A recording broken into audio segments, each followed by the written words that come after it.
अहो भाग्य हमारा और तुम्हारा,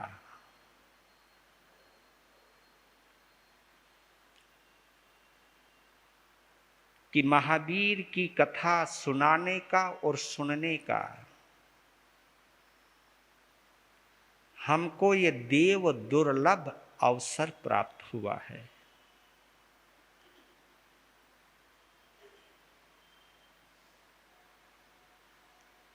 हम सभी श्री महावीर कथा के माध्यम से प्रभु महावीर की आत्मा के साथ यात्रा कर रहे हैं। उस आत्मा के साथ जो आत्मा आत्मा से परमात्मा बने, जो संत से अरिहंत बने, अरिहंत से फिर सिद्ध बने,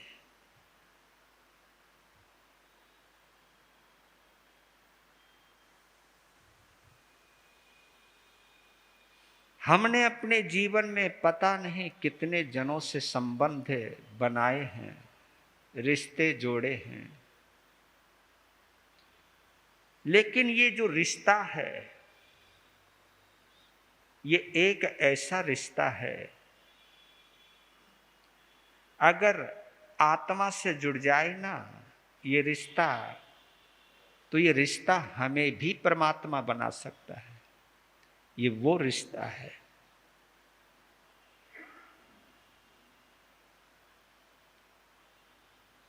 ये रिश्ता हमें सद्गुणी बनाता है। ये रिश्ता हमें शांत रहना सिखाता है। ये रिश्ता हमें पॉजिटिवली सहन करना सिखाता है। ये रिश्ता हमें आत्मा के गहन तत्वों से परिचित कराता है। ये रिश्ता है अद्भुत, पर लेकिन उनके लिए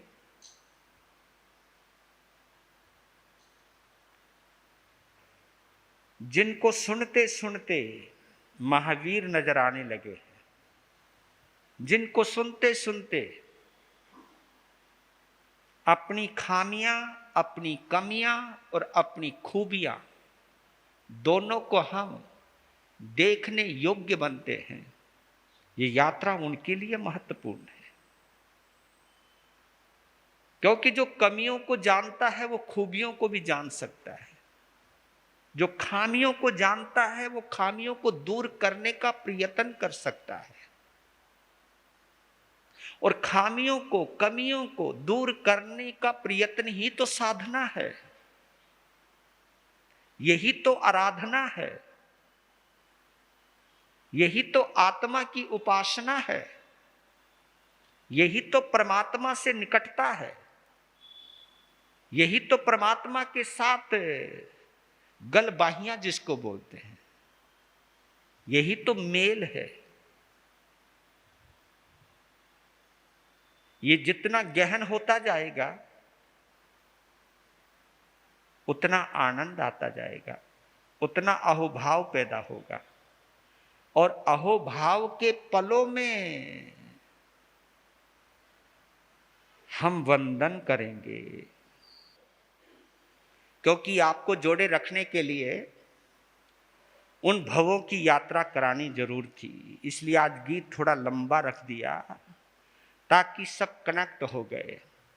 कहाँ से हुई है यात्रा शुरू प्रभु महावीर की आत्मा की, और कहाँ तक पहुंची है वो आत्मा यात्रा करते करते, कभी ऊपर, कभी नीचे, कभी पाताल लोक में, और कभी मनुष्य गति में, कभी त्रियंच योनि में। कितनी यात्राएं की हैं प्रभु महावीर की आत्मा ने। और ये सी यात्रा केवल महावीर की नहीं, ये यात्रा हम सबकी है।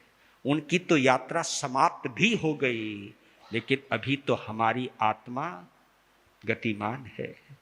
पता नहीं कहां कहां जाना बाकी है, पर लेकिन ये महावीर की कथा हमें ये इशारा दे देती है कि जो गलतियां मैंने की हैं, ये प्रभु महावीर की आत्मा बोल रही है। जो गलतियां मैंने की हैं, वे गलतियां अगर तुम भी करोगे तो उन गलतियों का खामियाजा जो मैंने भुगता है, उन्हीं गलतियों का खामियाजा तुमको भी भुगतना है। ये देखिए कितनी पारदर्शिता है, कितनी ट्रांसपेरेंसी है।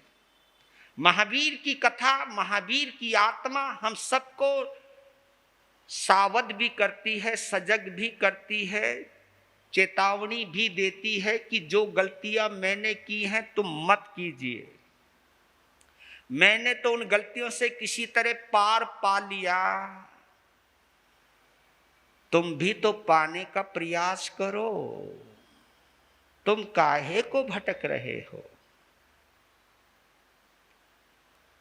तो ये ऊपर नीचे की यात्रा करते करते हम पहुंचे हैं कहां? वासुदेव, त्रिपृष्ठ वासुदेव की यात्रा हम कर रहे हैं। और वहां वो कितने क्रूर बन चुके हैं, पद के मद में कितने आ चुके हैं। किसी की मदद करना तो दूर, लेकिन अपने मद में आकर के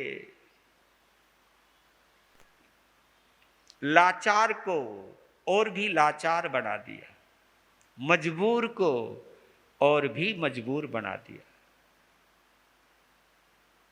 अपनी हुकूमत का दुरुपयोग किया, अपनी सत्ता का दुरुपयोग किया।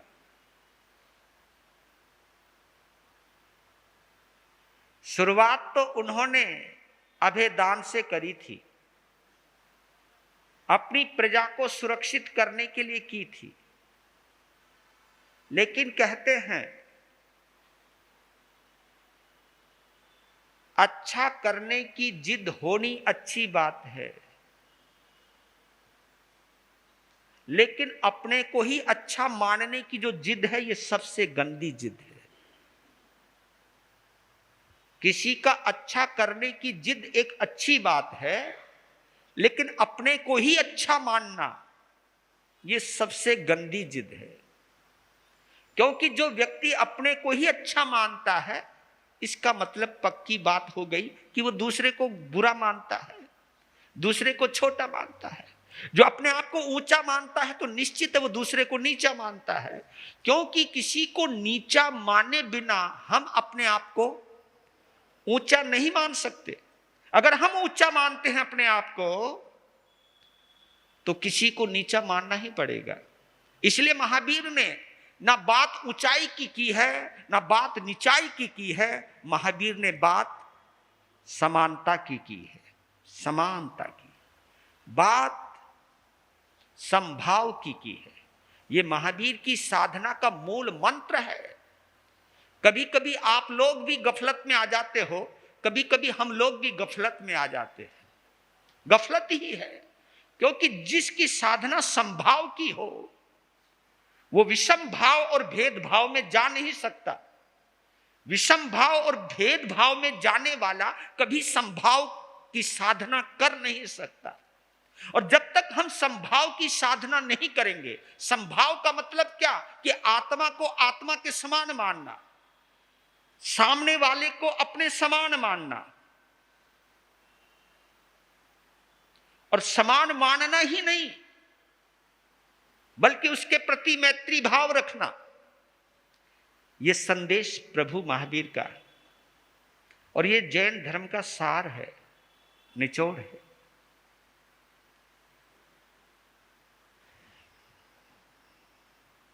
त्रिपृष्ठ वासुदेव ने अपने जीवन में पता नहीं कितने युद्ध किए, कितनों को मारा,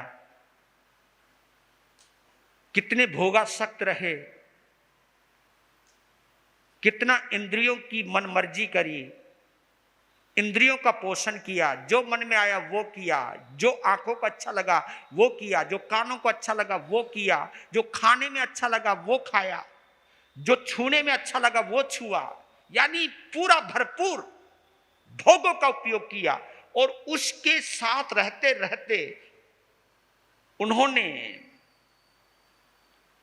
दुख पर दुख भी दिए, एक चीज हम सब समझ लें तो ज्यादा अच्छा रहेगा। एक रेशो होता है, रेशो। अगर आपने अपनी जिंदगी में दुख ज्यादा दिए हैं किसी को, और वो रेशा 50% को क्रॉस करके 60, 70, 80 तक पहुंच गया है, क्योंकि 80% तक पहुंच गया, तो 80% अगर आपने किसी को दुख दिया है और 20% अगर आपने किसी को सुख भी दिया है, तो दुख ज्यादा है या सुख ज्यादा है? तो दुख ज्यादा है। जैसे ही आप उस 50 को क्रॉस करने लग जाओगे, दुख देने में या सुख देने में, आप देखते जाना, दुख देने में अगर क्रॉस कर दिया और वो प्रतिशत 80%, 90% तक पहुंच गया, तो उस दुख को भोगने के लिए निश्चित रूप से आपको नरक में जाना पड़ेगा। उससे कोई बच नहीं सकोगे फिर। उसमें चाहे मैं भी क्यों ना हूं, चाहे आप भी क्यों ना हैं। अगर हमने दुख को बढ़ाते चले गए, दुख देते चले गए और वो 50% को भी क्रॉस कर गया, क्योंकि 50% में तो ये ना कि आधा दुख दिया आधा सुख दिया, लेकिन दुख अगर आपने बढ़ा दिया तो वो दुख का मार्जिन ज्यादा हो जाता है, और उस दुख का मार्जिन बढ़ाने से पाप कर्म बढ़ जाते हैं, और उन पाप कर्मों को भोगने का एक ही स्थान है, कौन सा? नरक। अगर सुख आपने ज्यादा दिए हैं, दुख कम दिए हैं, तो आपके पुण्य का मार्जिन बढ़ गया है। तो पुण्य अगर ज्यादा है, 80-90% पुण्य की मात्रा बढ़ गई है, सुख देने के भाव बढ़ गए हैं, सुख देने के तरीका बढ़ गया है, तो आपके पास एक्स्ट्रा पुण्य अर्जित हो जाएगा, और तो उस पुण्य को भोगने के लिए व्यक्ति कहां जाता है? देवलोक में जाता है।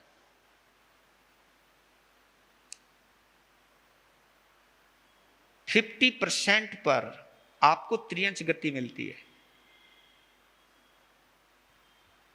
और आपने उससे नीचे अगर आए हैं आप, यानी अगर वो मात्रा 50% में भी सुख किसी को ज्यादा दिया है, 40% में वो दुख दूसरे तरीके का है, छल कपट किया है, अपने आप को सज्जित किया है, अपने आप को प्रतिष्ठित करने के लिए झूठ का सहारा लिया है। आपने झूठ का सहारा लिया है, किसी को सताया नहीं है, लेकिन कपट का सहारा लिया है, तो आप त्रियंश गति में जाते हैं। लेकिन अगर आपने एक संतुलित जिंदगी जी है, इंसानियत की जिंदगी जी है, तो आपको इंसानी जन्म मिलता है, मनुष्य जन्म मिलता है। इसको आप समझने में शायद कहीं गफलत में नहीं आएंगे, इसलिए ये एक आसान तरीके से बताया है। आपको कहाँ जाना है ये विचार खुद कर लीजिएगा। महावीर के सहारे अपनी जीवन की डोर मत छोड़िएगा। महावीर ने कहा है कि भैया आप अपनी करनी के खुद जिम्मेवार हो। जैसे बस में लिखा हुआ रहता है, ट्रेन में लिखा रहता है, यात्री अपने सामान का खुद जिम्मेवार है। रेलवे विभाग या बस परिवहन विभाग कोई जिम्मेवारी नहीं लेगा, आप अपने माल के खुद जिम्मेवार हो भैया। तो ये महावीर का संदेश है सीधा कि आप अपने जिम्मेवार खुद हो, आपने खुद निर्णय करना है कि मुझे कहां जाना है, और ये अगर निश्चित हो गया मुझे कहां जाना है, तो उसके अकॉर्डिंग अगर आपकी जीवन शैली बन गई, तो उसके अनुसार आपको पुरस्कार, दंड, सब कुछ मिलने वाला है। तो रेशा बहुत बढ़ गया है त्रिपृष्ठ वासुदेव में, किसका? दुख देने का, दुखाने का, मारने का, पीड़ित करने का। अहंकार बढ़ गया तो क्रोध भी बढ़ गया, क्रोध बढ़ गया तो जो जो भी बाधक बने उन सबको मिटाता चला गया, हटाता चला गया, वो भी क्रूर तरीके से। तो उसका परिणाम क्या है कि 7वीं नरक में जाना पड़ा, क्योंकि ये नरक भी है ना इसी तरह डिसाइड होती है। पहली नरक, दूसरी नरक, तीसरी नरक, चौथी, पांचवी, छठी। और आपकी क्रूरता अगर 90% को क्रॉस कर गई है तो आपको निश्चित रूप से वहीं जाना पड़ेगा जहां की मैं बात कर रहा हूं। कौन सी नरक? सातवीं नरक। तो त्रिपृष्ठ वासुदेव संसार के समस्त सुखों को भोगते हुए और पता नहीं कितनों को रुलाते हुए, कितनों को बर्बाद करते हुए कर्मों का बोझ इतना ऊपर बढ़ा लिया कि उस बोझ में दबते चले गए, दबते चले गए, दबते चले गए और सातवीं नरक में पहुंच गए। और सातवीं नरक में भयंकर वेदना, भयंकर भय, आप कल्पना भी नहीं कर सकते। और ऐसा नहीं है कि हम वहां होकर के नहीं आए, हम सब होकर के भी आए हों, क्या पता। लेकिन करें क्या? हमें भूलने की आदत है, भूल गए। हम पिछले जन्म में कहां थे हमको नहीं पता, पहले क्या थे नहीं पता, क्योंकि हम भूल जाते हैं, जल्दी भूल जाते हैं। ये भूलने की कोई बात बुरी भी नहीं है और अच्छी भी नहीं है, पर लेकिन एक चीज जरूर सोचना है, भूलना कोई बुरी बात नहीं। भूलना क्या है? भला करके। क्या बोला मैंने? भला करके भूल जाओ, बुरा करके हमेशा याद रखो, हिसाब किताब रखो। बुरा करके भूलना नहीं, भला करके। आदमी उल्टा है।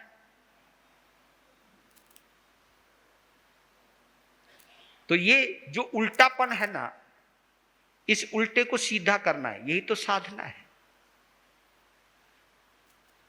सातवीं नरक यानी तलहटी है, वो तलहटी, और वहां पर अपार वेदना, और वो भी 33 सागरों पम तक उस कष्ट को भोगते रहे वो। और उसके बाद, क्योंकि जो सातवीं नरक में जाता है वो निश्चित रूप से त्रियंच गति में आएगा, वो मनुष्य नहीं बन सकता। ये एक दूसरी ओर सजा है। सातवीं नरक में गया हुआ जो जीव है वो वहां का आयुष्य पूर्ण करके जब आएगा तो कहां आएगा? त्रियंच में आता है। और उस त्रियंच योनि में बने हैं वो शेर, सिंह, बब्बर शेर। ये देखिए, महावीर की आत्मा सातवीं नरक तक भी पहुंच गई और वहां से निकलकर शेर बनी है। और शेर की दिनचर्या आप जानते ही होंगे, उसका भोजन क्या है? मांसाहार, भोले भाले पक्षियों को, पशुओं को मारना, खाना,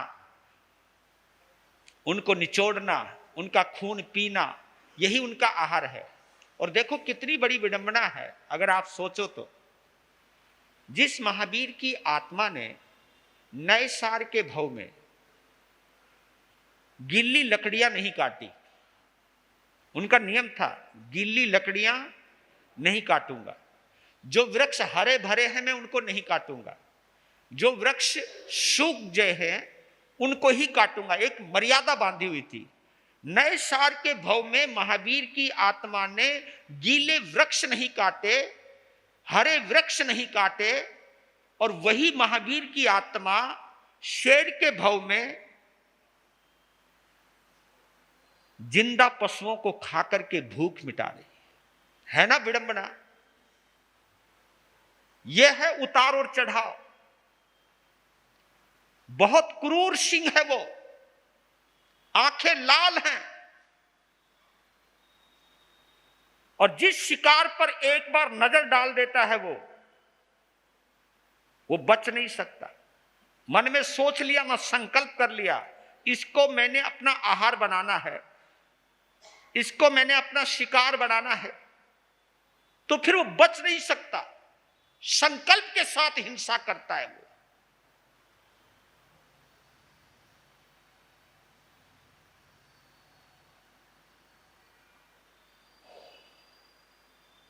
तो देख लेना,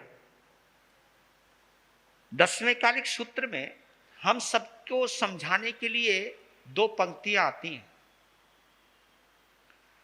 जो जीवे भी न याने, जो अजीवे भी न याने, जीवा जीवे अयानंतो, कहम सो होए ही संयमम। ये एक जिसको कहते हैं ना स्टेप बाय स्टेप, ये कहते कि जो जीवे भी न याने, यानी जो जीव को नहीं जानता, जो अजीवे भी नहीं या नहीं, जो अजीव को भी नहीं जानता, जो जीव को नहीं जानता, जो अजीव को नहीं जानता, और जो जीव और अजीव को नहीं जानते, जीवा जीवे भी अयानंतो, जो जीव और अजीव को भी नहीं जानता, कहम सो नाहि संयमम, ऐसा व्यक्ति संयम यानी अहिंसा को कैसे जान सकता है? जो जीव को नहीं जानता, अजीव को नहीं जानता, जीव और अजीव दोनों को नहीं जानता, वो कभी भी संयम की आराधना नहीं कर सकता। संयम यानी अहिंसा, अहिंसा यानी मैत्री, क्योंकि जीव अजीव को जानने वाला ही संयम की आराधना कर सकता है, और जीव अजीव को जानने वाले को हमारे यहां एक बड़ा प्यारा सा शब्द दिया है, संवेदनशील। संवेदनशील इसका मतलब क्या है कि किसी की वेदना को महसूस करना, किसी के दर्द को महसूस करना। संवेदन, सम कहते हैं चारों तरफ से समान रूप से, वेदन कहते हैं जानने को, जानने को। संवेदन यानी किसी के दर्द को पूरी तरह से जानना, संपूर्ण तरह से जानना। यानी आपका दर्द अब मेरा दर्द बन गया, जबकि आप अलग हो, मैं अलग हूं, लेकिन एक चीज यहां आकर के रुक जाती है। यह संवेदना कब प्रकट होती है? जब मैं आपकी आत्मा में अपनी आत्मा को देखने लग जाऊंगा, तो संवेदना बढ़ जाएगी। फिर आपकी खुशी में मैं खुश होने लग जाऊंगा, आपकी तकलीफ में मैं तकलीफ में आ जाऊंगा। यानी चीज आपकी, अनुभव मुझे। और ये पुरानी कहावत थी, पता नहीं वो सत्य है या गलत, कि लैला के कमर पर कोड़े पड़ते थे और निशान मजनू के आते थे। यानी कितनी गहरी संवेदना रही होगी, आप ये सोचिए। आप ये ऐसे नहीं है, अनप्रैक्टिकल नहीं है, ये प्रैक्टिकल है। जब मैं आपको दिल से प्रेम करने लगूंगा, तो आपके अंदर कुछ भी उथल पुथल होगी, वो उथल पुथल मेरे अंदर भी होने लग जाएगी। इसी को टेलीपैथी भी कहते हैं, इसी को ही टेलीपैथी कहते हैं। कभी कभी 1000 किलोमीटर दूर बेटा है, बेटी है, लेकिन वहां उसको छींक भी आती है ना, तो यहां बैठी हुई मां के अंदर भी कुछ होने लग जाता है। और यही चीज एक जगह और दर्शाई गई, जो जुड़वा बच्चे होते हैं, जुड़वा यानी जो एक साथ मां के पेट में रहे हैं, एक साथ जिनका जन्म हुआ है, और उनके अंदर इतनी संवेदना होती है, इतनी आत्मानुभूति होती है कि एक बीमार होता है तो दूसरा भी बीमार हो जाता है, एक परेशान होता है तो दूसरा परेशान होता है। तो संवेदना को उसी स्तर तक लेकर के जाना है। मेरे बंधुओं, आप एक स्तर पर ही टिक जाओ कि ये भी मेरा महावीर को मानने वाला है, मैं भी महावीर को मानने वाला हूं। फिर काहे को फर्क करते हो कि ये दिगंबर है, ये श्वेतांबर है, ये मंदिर मार्गी है, ये स्थानकवासी है? अगर ये भी भेदभाव आ गया तो आपकी संवेदना कम हो जाएगी। अगर ये चीज आ गई कि नहीं, हम सब महावीर के बच्चे हैं, हम सब महावीर की संतान हैं, हम सब महावीर के अनुयायी हैं, ये भी फीलिंग नहीं आती। अरे स्थानकवासियों में ही ये फीलिंग नहीं आती, ये फला फला कोई गच का, वही कोई किसी गच का, कोई किसी गच का, तो ये संवेदनाएं मरती चली जाती हैं। जितना बंटवारा होता जाएगा उतनी संवेदनाएं मरती चली जाएंगी, और जितनी संवेदनाएं मरती चली जाएंगी, आप आत्मा से दूर होते चले जाओगे। महावीर का धर्म आत्मा को दूर करने का धर्म नहीं है, ये मिलन का धर्म है, ये तो अद्भुत धर्म है। आपने पता नहीं वो श्लोक याद होगा, नात्यद्भुतम भुवन भूषण भूतनाथ भूतैर गुणैर भुवि भवंत मभिष्टुवंतः तुल्या भवंति भवतो ननु तेन किं वा भूताश्रितम ये इह नात्म समम करो। क्या क्या गजब ढाया है। आचार्य मानतुंग वास्तव में अद्भुत योगी रहे होंगे। वो बोलते हैं कि नात्यद्भुतम, इसमें कोई भी आश्चर्य की बात नहीं है। न अति अद्भुतम, अगर हम इन नात्यद्भुतम के टुकड़े करेंगे तो न अति अद्भुतम, अद्भुत चमत्कार को कहते, अति ज्यादा को कहते, और न मना को करते नहीं। इसमें कोई भी आश्चर्य की बात नहीं है, इसमें कोई हैरान होने वाली कोई बात नहीं है, कोई हैरानी की बात नहीं है। नात्यद्भुतम भुवन भूषण भूतनाथ, हे भूतनाथ, क्योंकि भगवान आदिनाथ को यहां भूतनाथ कहा है। भूत प्राणी को कहते हैं, भूत जीव को कहते हैं, और वो हमारे नाथ हैं, वो हमारे मालिक हैं। नात्यद्भुतम भुवन भूषण भूतनाथ भूतैर गुणैर भुवि भवंत मभिष्टुवंतः। भुवि यानी इस पृथ्वी के ऊपर जितने भी प्राणी हैं, जितने भी जीव हैं,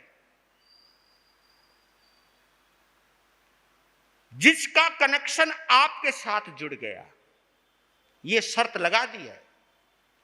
आचार्य मानतुंग क्या कह रहे, जिन जीवों का संबंध, जिस आत्मा का संबंध है प्रभु तुमसे जुड़ गया, तुमसे दिल लग गया, या जिन्होंने तुमको अपना मान लिया, जिन्होंने आपको अपना सरताज मान लिया, जिन्होंने आपको अपने दिल में बसा लिया, फिर कमाल हो गया। क्या कमाल हो गया कि वो तुम्हारे जैसा ही हो गया। अगर तुम्हें मानने वाला, गौर करना मेरी शब्दावली पे जाना, तुम्हें मानने वाला अगर तुम्हारे जैसा बन गया तो इसमें आश्चर्य की कौन सी बात है? इसमें कोई आश्चर्य की बात नहीं। तुम्हें मानने वाला तुम्हारे जैसा ही बन जाएगा। कैसे? उसका एक एग्जाम्पल है कि पानी की 8-10 बूंदें अगर दूध में गिर जाएं तो पानी की बूंदें क्या बन जाती हैं? दूध बन जाती हैं। पानी की वो बूंदें किसके भाव बिकती हैं? जो कीमत दूध की है वही कीमत पानी की। हाँ, हे प्रभु मैं पानी हूं, तुम दूध हो। तुमने ये बोल दिया कि एक बार ये बूंद मेरे में मिल जाए तो फिर तेरे में और मेरे में नात्य। ये अद्भुत है। हम कहां रह जाते हैं, कहां ठहर जाते हैं। क्रूर, और वहां से जिस मांद में, अब देखना क्या फर्क पड़ेगा यहां, यह महसूस करना। जिस मांद में, जिस गुफा में वो शेर, महावीर की आत्मा वाला शेर रह रहा है, जो पशुओं को खाकर के भूख मिटाता है, जिसके जबड़ों में खून लगा रहता है, वो टूथपेस्ट क्लोजअप की नहीं करता ना। वो हवा जो खुशबू आवे तुम्हें, उसका क्लोजअप वही था। खून से ही दांत धोया करता था, खून ही खाता था, हड्डियां चबाता था, हड्डियां खा खा करके दांत मजबूत करता था, खून से दांतों की सफाई करता था, उनके गोश्त से, उनके मांस से अपना पेट भरता था। लेकिन ऐसा भयंकर शेर, उसकी मांद से, उसकी गुफा के आगे से 2 संत गुजर रहे हैं और वो बिल्कुल सुनसान जंगल है और मांद के अंदर वो शेर है। और 2 इंसान, 2 संत जब गुजरे और उन संतों की जिस्म की गंध उसकी नाक में गई, अजी खुल गई है ना। जैसे जब पकोड़े बनते हैं ना, भटूरे बनते हैं, थारो समाइक में मन कोई लगे है, हो गया ऐसे कि जिसकी जो स्पेशल डाइट होती है उसका कुछ ना कुछ तो आकर्षण होता ही है। जैसे गंध आई, खड़ा हो गया, बाहर आया। अब उसको क्या फर्क पड़ता है कौन साधु कौन असाधु, उसका तो वो आहार था। एकदम चिंगाड़ा, गर्जा, सारा जंगल कांप गया। लेकिन कमाल हो गया, सारा जंगल कांप रहा है, जंगल का कण कण कांप रहा है, लेकिन वो संत नहीं कांप रहे। ये चीज मैं होता तो मेरा भी वही होना था जो औरों का होना था, पर लेकिन वो संत अलबेले थे। अलबेले संत ही जंगल में रहते हैं। और याद रख लेना, भय जो है ना वो कमजोरी की निशानी है। संसारी क्यों डरता है? दो चीजों से डरता है संसारी क्यों डरता है उसका कारण बताया। एक तो संचय, जो आपने इकट्ठा किया है वो कहीं दूर ना हो जाए, इसलिए आदमी डरता है ना। है ना अजीब बात। कभी कभी मुझे आश्चर्य होता है, इसका एग्जांपल देता हूं। आपकी जेब कटी नहीं, मैं बोल रहा हूं, कभी ऐसा मैं कोई आपको कुछ बोल कोई रहा हूं तुम्हारी जेब कटेगी, मैं एक बात कह रहा हूं। जेब कटने पर आपकी जेब से 1000 रुपए गए, और दान देने में भी आपका 1000 रुपए गए, लेकिन दोनों की फीलिंग में अंतर तो आया या नहीं आया?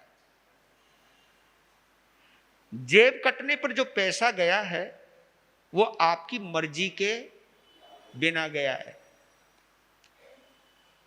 और जब आपने किसी को दान दिया है 1000 का, 2000 का, 10,000 का, 50,000 का, लाख का, वो जाने के बाद भी आपके मन में एक तसल्ली, एक खुशी होती है।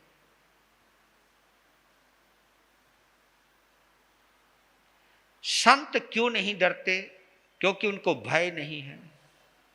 भय क्यों नहीं है? क्योंकि उनको आत्मा की अमरता पे कोई संदेह नहीं है, उनको कोई मोह नहीं है, इसलिए संत को डर नहीं है। उनमें कोई जीजी विषा नहीं है, उनमें कोई जीने की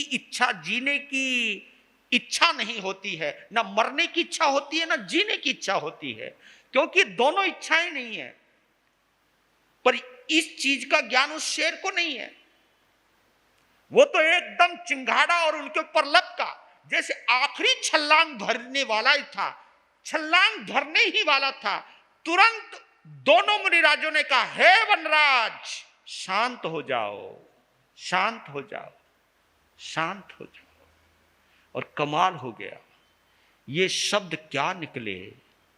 इन शब्दों को सुनते ही जो जंप मारने वाला था उसके पांव, और वो आंखें फाड़ करके उन दोनों को देखने लगा, क्योंकि उसका अनुभव बिल्कुल अलग था कि आज तक उसके सामने कोई भी आया तो सब पांव दबाकर भागे, लेकिन ये वो हैं जो भागे नहीं बल्कि सामने खड़े हैं, और खड़े ही नहीं बल्कि बोल रहे हैं, हे वनराज शांत हो जाओ, संबुज्जा है, बोध में आ जाओ, बोध में आ जाओ।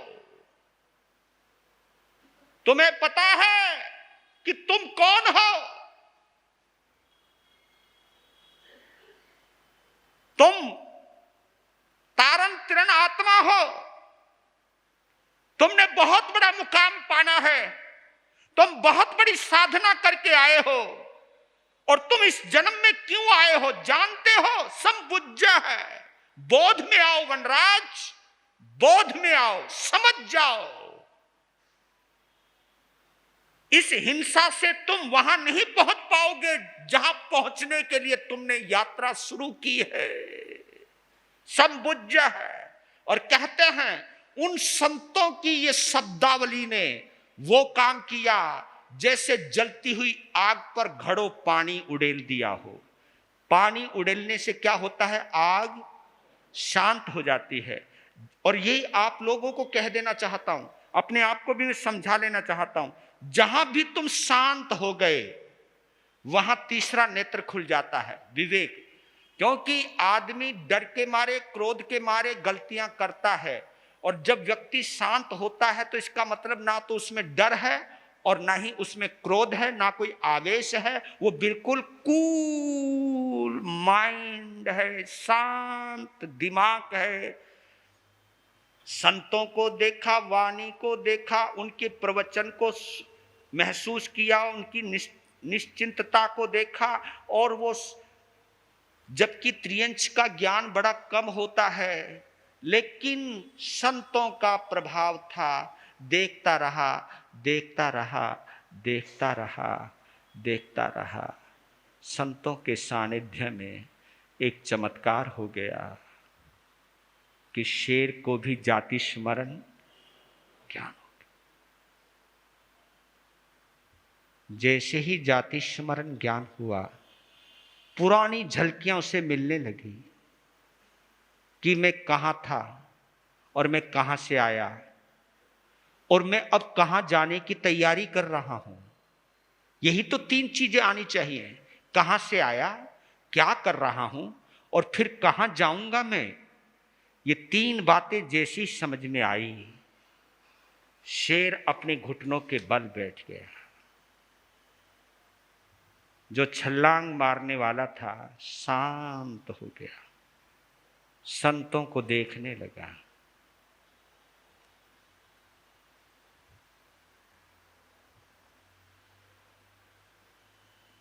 बोध आ गया और अपने दोनों पंजों पर अपना मुंह टेक दिया और आंखों से संतों को देखे जा रहा है।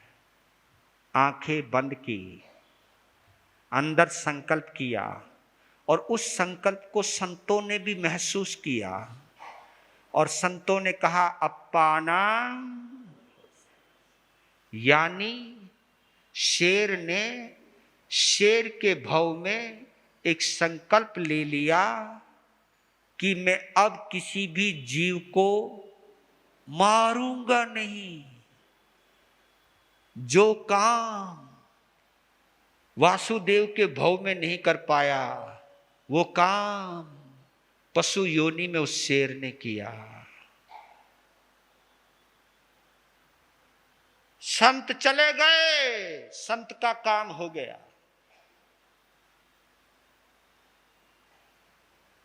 और वो शेर भी उठकर अपनी मांद में चला गया और उसके बाद उसने आहार ही नहीं किया। बिना आहार के ये जीवन कितना देर चलता। आखिरी में शेर की मृत्यु हुई और मृत्यु होने के बाद महावीर की आत्मा ये अब कहाँ आ रही है? ये 22वां भव, ये 21वां भव है, क्योंकि 18वां भव देवलोक का, 19वां भव त्रिपृष्ठ का, 20वां भव शेर का, 21वां भव में वो कहाँ गए इसका जिक्र कल करेंगे। जो गम किसी को हमने दिए वो गम तो हमको लेने पड़ेंगे। ये गीत को सुनते जाना। जो गम किसी को हमने दिए वो गम तो हमको लेने पड़ेंगे, लेने पड़ेंगे, लेने पड़ेंगे, लेने पड़ेंगे, लेने पड़ेंगे। क्या?